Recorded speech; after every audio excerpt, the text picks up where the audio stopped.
तो अपा मैंने सुना था कि लोग कहते हैं कि प्रॉपर्टी खरीदो प्राइस बढ़ जाएगी हमेशा ही बढ़ेगी। तो ये सच है या फिर ये बस लोग ऐसे ही कुछ कहते रहते हैं?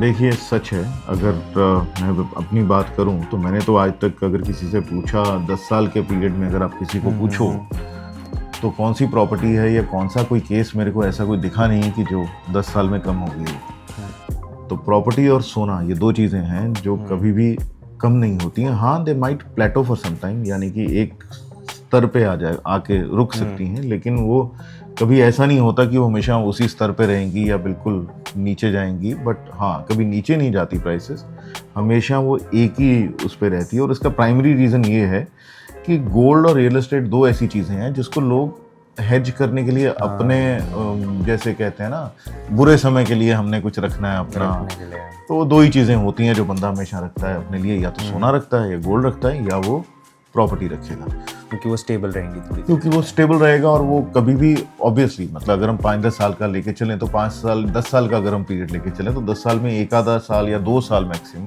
प्रॉपर्टी की कीमतें बढ़ेंगी नहीं, उतनी ही रहेंगी, लेकिन ये नहीं होगा कभी नीचे गिर जाए। अच्छा, हाँ, तो ये प्रॉपर्टी का एक अच्छा चीज़ है कि वो प्रॉपर्टी की प्राइसेस, हाँ आपने सही बोला कि कभी गिरती नहीं है, लेकिन हाँ स्टेबल रहती हैं।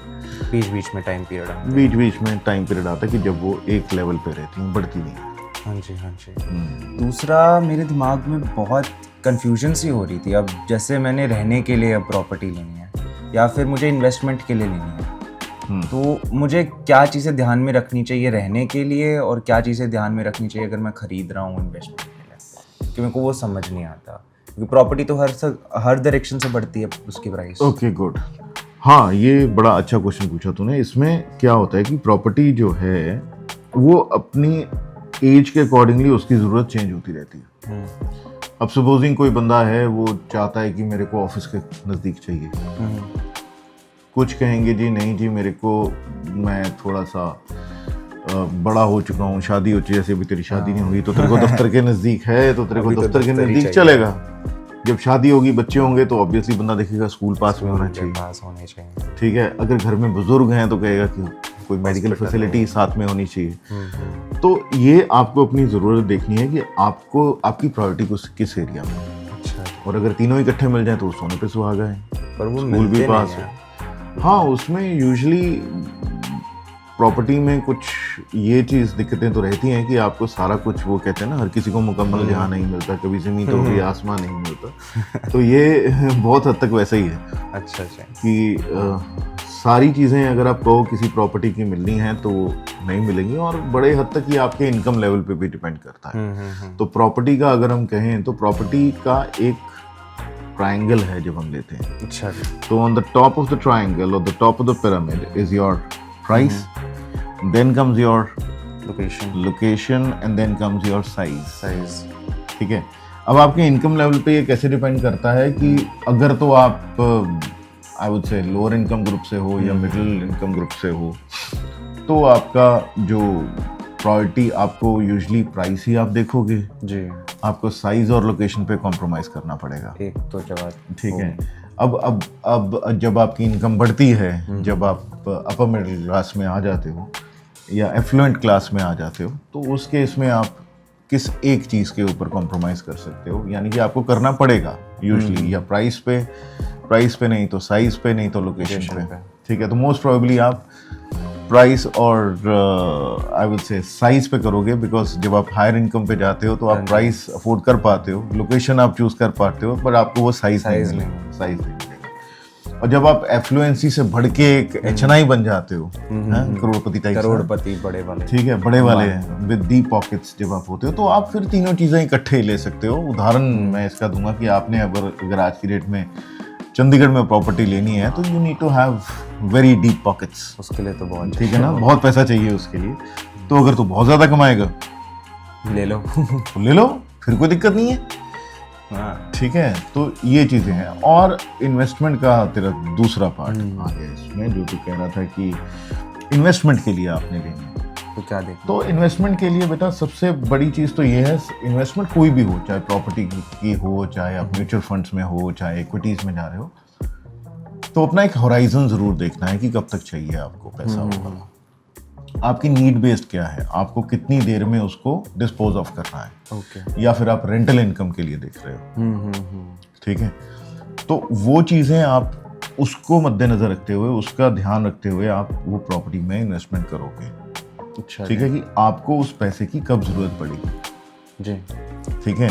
और क्या कई बार लोग क्या करते हैं कि आज डाला पैसा, साल बाद उसको निकाल रहे हैं, कुछ कर रहे हैं, तो उसमें काफ़ी चीज़ें आ जाती हैं, आपका टैक्सेशन आ जाती है उसमें, वेदर यू वांट टू पे शॉर्ट टर्म कैपिटल गेन और लॉन्ग टर्म कैपिटल गेन लेना चाहते हो, तो वो सारी चीज़ें बीच में आ जाती हैं, ठीक है। और इन्वेस्टमेंट की बात अगर करूं तो रेंटल यील्ड भी आपकी अगर देखें तो रेजिडेंशियल में तो सारी 5% है, it doesn't even beat inflation, नहीं होता 6% इन्फ्लेशन है, ठीक है। 5% पे आप रेंटल पे दे रहे हो, तो ये तो कोई मतलब नहीं बनता unless until you dispose it of, fine. और कमर्शियल का ठीक है, rental yield would be around 9%, अच्छी किस्मत होगी तो 10% भी मिल जाएगा, लोकेशन अच्छी हुई तो 10% तक जा सकते हो आप, लेकिन इससे ज़्यादा नहीं, ठीक है। उसमें भी आप कितनी देर तक उसको होल्ड कर सकते हो, उस कैपेसिटी पे डिपेंड करता है।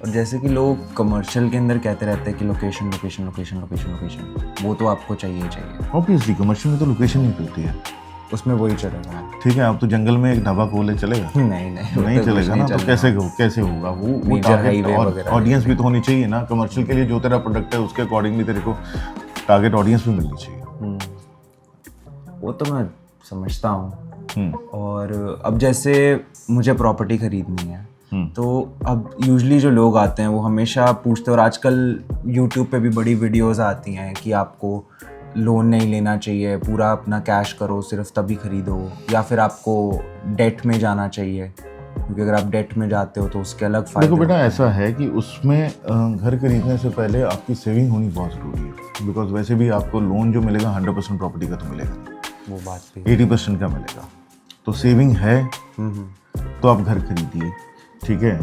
और उसमें भी आप देखिए कि आपका इसकी एक गोल्डन रेशो होती है, जब आप प्रॉपर्टी खरीदते हो 50-30-20 की एक गोल्डन रेशो होती है, 50-30-20, ठीक है। 50% जो है आपकी नीड्स पे खर्चा होना चाहिए, which should include your EMIs, okay. यानी कि अगर आप 1 लाख रुपए की इनकम है आपकी, तो 50,000 रुपया आपका आपकी जो डेली नीड्स हैं, खाने पीने का खर्चा है, सब कुछ EMI मिला के उसका 50,000 तक खर्च कर सकते हो। 30,000 उसका जो है वो आप अपनी वांट्स के लिए, ख्वाहिशें, you want to play guitar, you want to buy guitar, you can do that, you want to take your girlfriend out for dinner, so that can be done, all those are wants, not needs.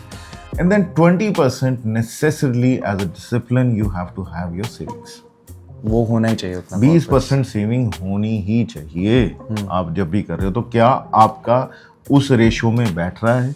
अगर उस ratio में बैठ रहा है तो loan जरूर लीजिए, आप 20% सेव कर पा रहे हैं, 30% अपनी ज़रूरतों के लिए, अपनी ख्वाहिशों के लिए छोड़ रहे हैं, और 50% आप अपना ज़रूरतों के लिए छोड़ रहे हैं, which includes the EMI, fine. तो उतना अगर आपका उस रेशियो में बैठ पा रहा है, डेफिनेटली आपको लोन ले लेना चाहिए उसमें, ठीक है। 100% कैश पे नहीं करना चाहिए, obviously, because you should not dispose of all your savings, सारी सेविंग्स खर्च के आप लोन लेते हो, कल को कोई दिक्कत आ गई, फैमिली में कोई परेशानी आती है, कोई मेडिकल नीड्स आती है, कोई किसी तरह की खुदा ना खास्ता कोई इमरजेंसी आती है, तो फिर कहाँ से करो? बात तो है वो भी। हम और ऊपर से हम आए दिन ये सुनते रहते हैं कि ये बिल्डर ने स्कैम कर दिया, पैसे लेके भाग गया, पर रियल एस्टेट को हम हमेशा एक सेफ ऑप्शन कहते हैं इन्वेस्टमेंट के तौर पे, पर बिल्डर होते हैं जो स्कैम कर जाते हैं। देख, ऐसा है, इसमें भी मैं कहूँगा कि तो हर इन्वेस्टमेंट रेड फ्लैग्स होंगे उसके अंदर। हाँ, होते हैं। देख, हर जगह पे हम लोग कहते हैं कि मतलब कंज्यूमर लॉ का पहला लाइन यही कहता है, let the buyer beware. और हम लोग अपने फाइनेंसेस में प्राइस में इतना घुस जाते हैं, हम सिर्फ प्राइस की बात करते हैं। अच्छा, जो प्रॉपर्टी लेने जाते हैं, ठीक है, प्राइस अच्छी मिली, ले लिया। क्या आपने बिल्डर का प्रोफाइल चेक किया? क्या आपने देखा कि क्या बिल्डर की रेपुटेशन क्या है? बिल्डर ने लैंड की रजिस्ट्री कितने % पैसा दिया हुआ है उसका 100% रजिस्ट्री कराई, whether the land is owned by the builder, क्या उसके सारे regulatory approval, CLU, change of land usage वगैरह सब कुछ उसने ले रखा है। वो मांगना आपका हक बनता है। अच्छा। और ये अनफॉर्चुनेटली हमारे में ये है कि हम लोग सिर्फ प्राइस देख के खरीदते हैं। Too good to say no. 90% of the people they would not check the profile of the property का प्रोफाइल चेक नहीं करते हैं, बिल्डर का प्रोफाइल चेक नहीं करते हैं। किसने रोका है आपको कि अगर बिल्डर ठीक भी है, बिल्डर ने डिलीवरी कितने प्रोजेक्ट डिलीवर कर रखे हैं, वहाँ जाइए, वहाँ के रेजिडेंट से बात करिए, पूछिए उनसे कि आपका बाइंग एक्सपीरियंस कैसा रहा, आपकी मेंटेनेंस कैसी चल रही है। तो ये सब देखते हुए आप एक इन्फॉर्म डिसीजन लीजिए ना, सिर्फ प्राइस पे फोकस करना। अच्छा, प्राइस पे फोकस करना मतलब सिर्फ प्राइस पे फोकस कर रहा हूँ तो मैं रेपुटेशन पे सट्टा लगा रहा हूँ उनकी। सब कुछ पे, हर चीज़ पे आप कर रहे हो। आपको ये नहीं पता कि उसके अप्रूवल्स हैं कि नहीं है, आपको ये नहीं पता कि वो लैंड ओनर ट्रू ओनर है भी है कि नहीं है। क्या you have got every right to look for the property papers from the builder, it's your right, you can demand, कोई दिक्कत नहीं है इसमें। तो ऐसे मैं आप एक सेफ और स्मार्ट डिसीजन ले सकता हूँ इन चीज़ों। ऑब्वियसली।